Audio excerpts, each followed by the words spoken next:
Bladed Articles. Hello and welcome to Bladed Articles. Today for you guys I have got another Ontario Knife Company knife, and this is the Rat 2. So last week we done the Rat 1 and this was also purchased in that bundle. So I paid a total of £30 for this one and also £30 for the Rat 1. So just a brief overview of the box, nothing too special, just obviously their address, some caution symbols and their logo. So nothing too special at all, and it is rather battered. However, the knife inside is absolutely pristine, or was before I started using it. So you get your nice little rubber baggie, bubble baggie on there, and you get your knife. So I will just move these out of the way, and here we have the Rat 2. So I paid, like I said, £30 for this one in part of a bundle. You can get these from Heine Haynes and they are coming in at $42.95 from Heine Haynes. They are still in stock and available at the time of recording this video. However, I would probably hold off on this particular model and go for the D2 variant. So this is the Oz 8 variant, and although the Oz 8 is dealable and it works for me, I would much prefer the D2 variant, and I think I will sell these on and get the D2 variants of them because they are really nice, lovely knives to use. However, it's just that steel that is letting it down, just for me, in my books anyway. So onto the colour and scales.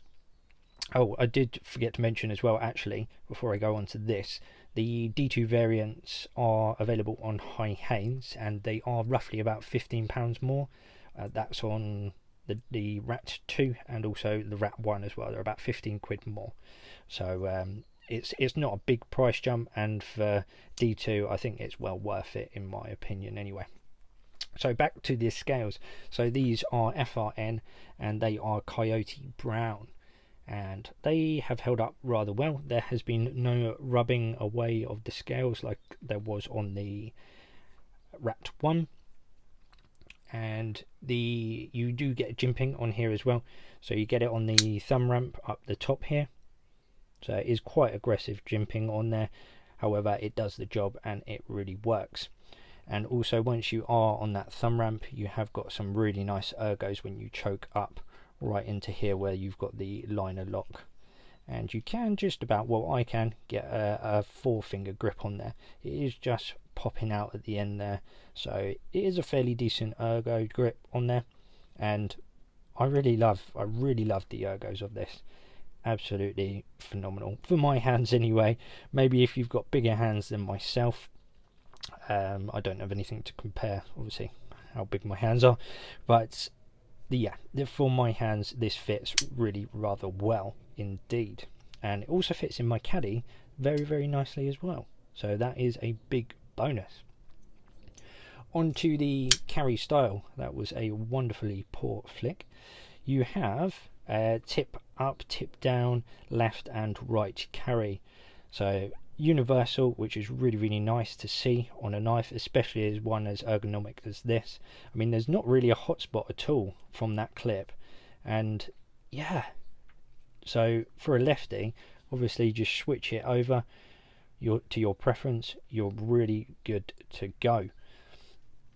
And you also get the jimping, actually I forgot to show you, in here on the liner lock bar itself. So I love it when they do that, because obviously it gives you that more grip to actually use your skin of your thumb rather than your nail when they don't put any on there. So that's a lovely touch as well, and I really like it when knife manufacturers do that. Onto the steel. So as I said, this is an Oz 8 steel, and this has been through, like all my other knives, it's been through countless cardboard, countless packaging, and we've had loads and loads of foam this week. We've had some paracord, we've had a little bit of wood, had to shave a few bits of wood to get stuff to fit really, really nicely. We've had carpet as well. We have had just been cutting some food actually on my lunch breaks, so that's pretty good, and I think it's held up really rather well, to be fair. but we will see if it is still shaving sharp. So in terms of scratches, it really hasn't made too much of a difference. You have got the odd scratch, there's one up there, and there's a few going along here. I don't know if the camera's going to pick it up. Yeah, you can just about see that, I think. But this finish, for some reason, it's been through a lot, but it's not picking up scratches, which is really quite cool. There we go, you can see one long one there, one long one there. So that unfortunately is something I'm going to have to live with, but it is a user, so I will be, you know, screwing it up at some point anyway. Onto the centering and the lock. So the centering, let's have a quick look. Absolutely bang on, haven't needed to touch it, hasn't been rubbing, and it is good to go. And like I said on the lock, it is a liner lock, so please do bear that in mind if you do think about carrying that in places that you can't. So just obviously check your local knife laws, and yeah, be smart about it. So on to the length, we will do the cutting edge now. Let's see how long this bad boy is. So for the cutting edge, we are coming in at just under 7 centimeters. So we are looking at about 6.7 I'd go for. And then overall length, just move it over here so I can see it. We are coming in just under 18 centimeters, so a 17.9, maybe 17.8. And for the closed formation, do it that way, stop any wobbling. Go over here a little. We are going at just over 10, so I'd call that 10.2, 10.3 centimeters on the closed formation. And let's have a look at the screw size. So if it's anything like the Rat 1, I'm going to go for a T10 on the pivot, and a nice snug fit there. So that is a T10, as you can see. Also, just to mention, you only need one for the pivot, because they've very nicely done away with the other, which I also love. So let's have a look at the rest, and I'm pretty sure it's going to be a T6 as well, just like the Rat 1. We'll just go quickly around them. That's nice and snug. 2, 3, 4, 5, 6, 7, 8. So all of those on the frame are all T6s, and the pocket clips are also T6s as well. So 1, 2, 3. There we go, T6. So now on to the logos. So you get on the blade itself, you get, let's see if we can get it, there we go, their logo there, which is pretty darn huge, but it looks pretty cool as well.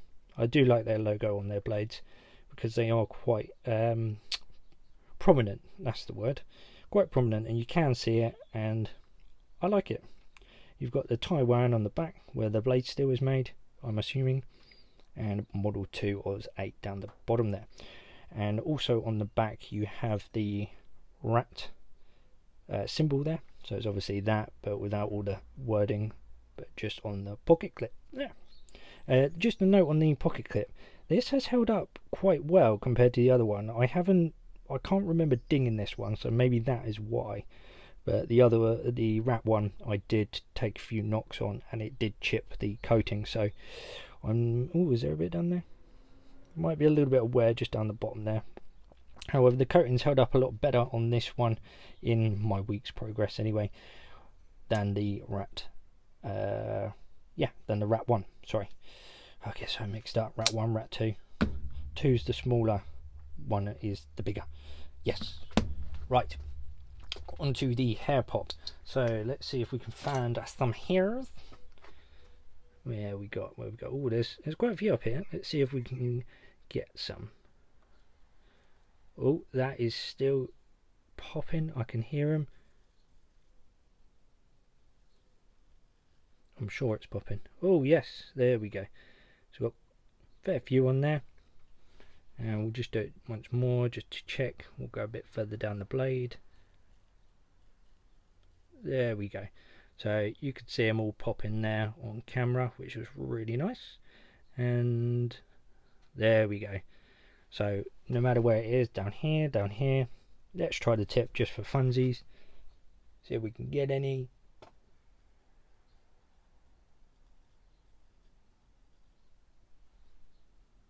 Oh, we got one or two. So the entire way down the edge actually is still shaving sharp, which I'm super impressed about. I really thought I was going to have to sharpen this at the end of this week, but I'm going to leave it and see how long it takes for it to truly go blunt, and we'll sharpen it from there. But yeah, Oz 8, pretty darn sweet. So whilst we have done that, I will just do a size comparison just so you know what you're up against. So obviously we have to have the Rat 2, Rat 1, see, mixing it up again. So Rat 1, Rat 2, there we go. You can see the size difference in that straight away. And then we've got the Suru, so that is more stubbier. And then we will take out the Rat 1, there we go. See, I got it that time.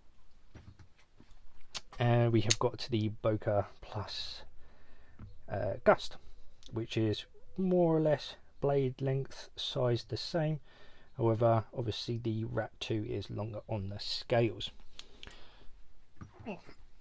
So there we go, that is the Rat 2, and to be honest, I'm really digging it. I did like the Rat 1, but the Rat 2 is just such a smaller footprint. It's easier to use, easier to handle.